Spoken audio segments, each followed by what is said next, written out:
The leaks for chapter 323 are out, and they are pretty crazy, as Blue Lock actually loses the ball, and Onatsi goes on a really dangerous counterattack, and is close to actually maybe scoring, so not to waste any time, let's get right into it.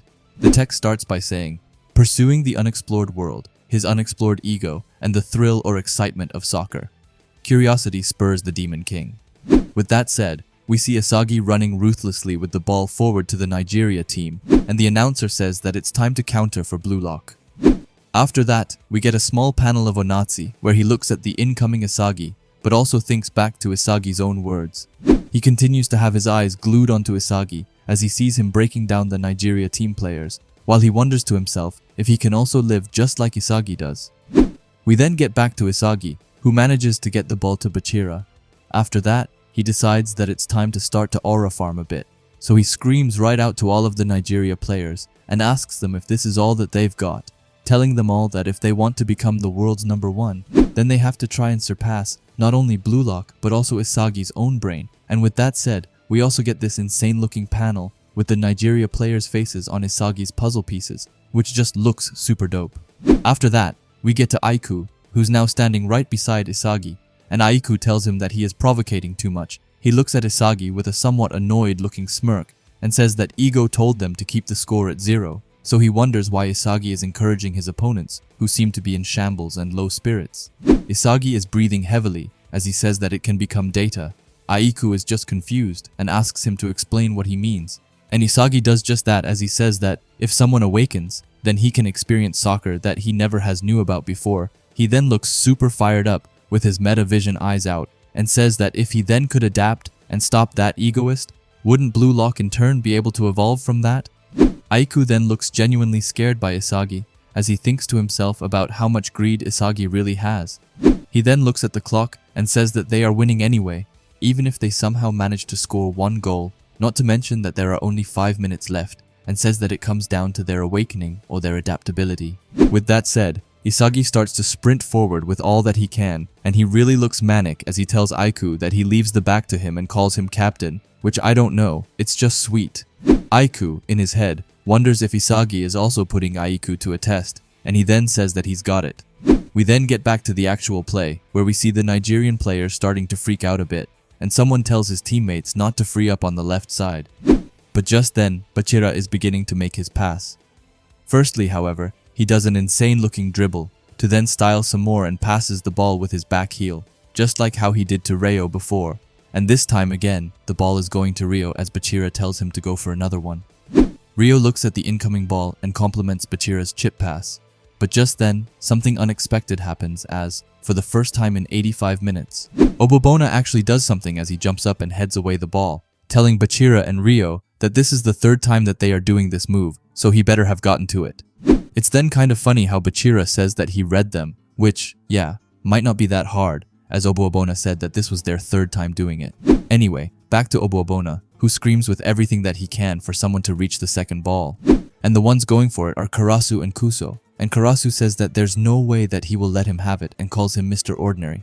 Kuso just says that it's over here, and he then actually manages to reach it first, which shocks Karasu a bit. Onatsi, who was watching this, looks super hyped up by this as he compliments Kuso's play. Kuso then right away looks over at him and says in his head that Onatsi has given them the hope to live known as winning the World Cup. He explains that being with Onatsi is fun and that it's like a dream, but that's not all, as we then get into a flashback to when they were younger. Hey, it's Natsu mid-editing here, and I just wanted to pause the video to ask you to subscribe if you haven't already, and while you're already down there, why not leave a like as well? And Kuso tells Onatsi that their recent data shows there hasn't been much variation in their attacking patterns. He explains that while they are winning, their scoring is slowly dwindling, and there's a high possibility that they would eventually reach a deadlock when the other countries hit them with their tactics, saying that this is why they should stop putting Onatsi as forward alone, asking Onatsi if they should try recruiting a new member into the team and put them with you as 2 forwards, also adding in that this is what the coach suggested. Onatsi, who is lying on the couch, looks over at Kuso and asks him what would happen to him then, or Oboabona, or Bello. Kuso looks back at him and says that it's what a battle is. It comes with the competition for the regular spots, telling Onatsi that they have simply arrived at a point where they can't stay as they are. However, as he's talking, Onatsi cuts him off and hits him with a cold-hearted "no." He goes forward to Kuso and tells him that he doesn't want to play football with them. Kuso can't help but to just say his name. But Onatsi continues as he thinks back to the time he arrived and says that A was lonely, but that he was saved by all of them. And because of that sole reason, he's determined to repay them who've become his family, and he wants to bring them to the World Cup and win together, explaining that it's why they won't change the way they play and that they don't need other players. Kuso once again just says his name before going into his head, and he thinks that Onatsi's sentimentality makes him so happy that he could die, but that choice wouldn't kill off his possibilities. As he is in his own head, Onatsi hits him with his slogan as he tells Kuso not to worry, as he is there after all. With that said, we get back into the game, where we see Kuso running with the ball. Bello screams at him to go, and so does Oboabona. But Kuso is in his own little world, and thinking to himself. He says that in the end, he couldn't say anything, and ran away from Onatsi's kindness.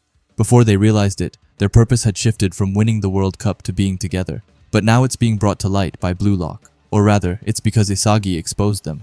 We then see Onatsi on the side telling Kuso to pass the ball over to him. Kuso, however, is still not really listening as he is focusing on himself, as he says that right here, at the hottest blue place in the world.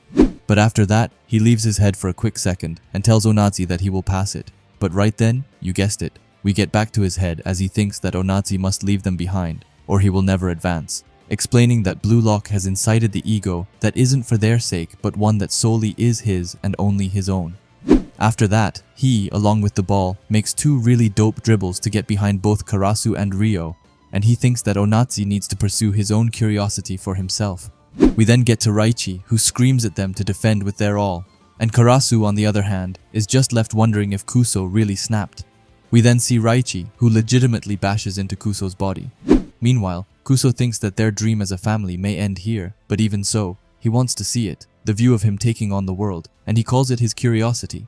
With that said, he passes the ball over both Raichi and Aryu, and it's going towards Onatsi at a rapid pace. However, Aiku is left standing right in front of him, and he says that a newborn egoist is coming. Kuso then looks extremely fired up as he tells Onatsi to reach the world with a single strike. The ending text says, "The spread of curiosity weaves a future yet unseen," and also the next chapter will be called Afterglow. At the time of scripting this, there's no confirmation whether there will be a break or not. So with that said, I guess that we will go off that there is no break, which is always good. However, we still can't be fully certain. Anyway, with that said, let's quickly go over this pretty wild chapter and what I think will happen with this attack.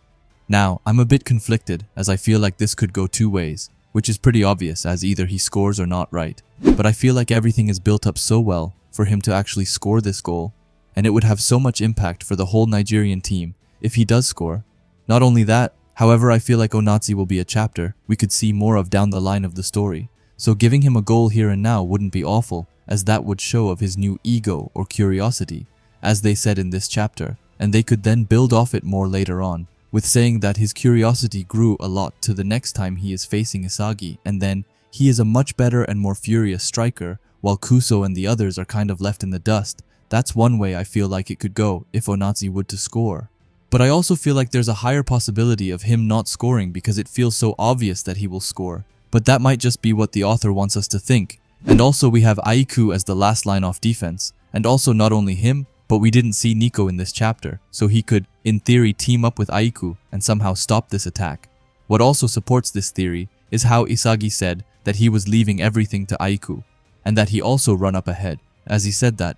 With that in mind, I feel like Aiku will step up and somehow block the attack from Onatsi, which will lead to maybe Corona getting the ball and start a play together with Isagi, and then the match ending, with Isagi getting the final goal and showing the Nigeria team, but also Onatsi, how far away he is from them, which would then in turn make Onatsi wanting to try even harder to get to him in the future. But that's what I think. Please let me know how you think this play will end, and also what you thought about today's leaks. Anyway, if you like Blue Lock and videos like this, then I would highly suggest you subscribe to this channel, and while you are at it, leave a comment and a like, as it helps out with the algorithm a ton. And if you are curious to see another video of mine, then please watch the video that will be popping up on the screen now. Anyway, thanks for watching, and have a great day. Bye.